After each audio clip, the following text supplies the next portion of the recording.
کشورهای مسلمان چرا نتونن با همدیگه یه چنین ارتباط صمیمی و برادرانه داشته باشن؟ ولی تو زبان میگیم برادریم. بیایید در عمل با هم برادر بشیم.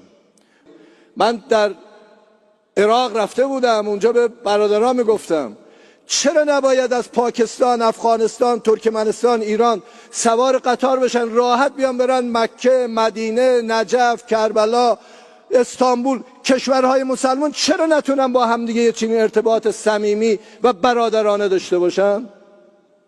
اون وقت اروپایی داشته باشن، ما نداشت. ما بگیم ما مسلمونیم ولی با همدیگه دعوا داریم، با همدیگه رابطه هم نداریم، ولی تو زبان میگیم برادریم.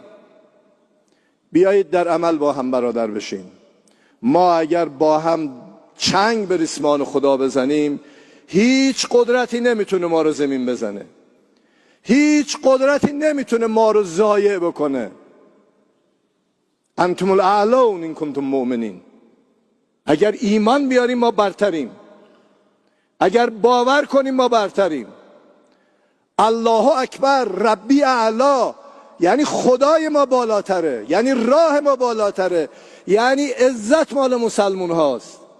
این باید در عمل خودشو نشون بده و امیدوارم این جمع شما بتونید با همدیگه برای جوامع اسلامی یک نسخه، یه دستورالعمل، یه پیام رو ببرید، نه اینکه تفرقه و اختلاف و مسائل مختلف رو در جامعه ها پخش بکنیم و با همدیگه دعوا کنیم. جنگ با همدیگر لبه آتشه.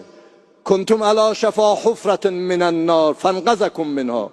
جنگ با همدیگه لبه آتشه.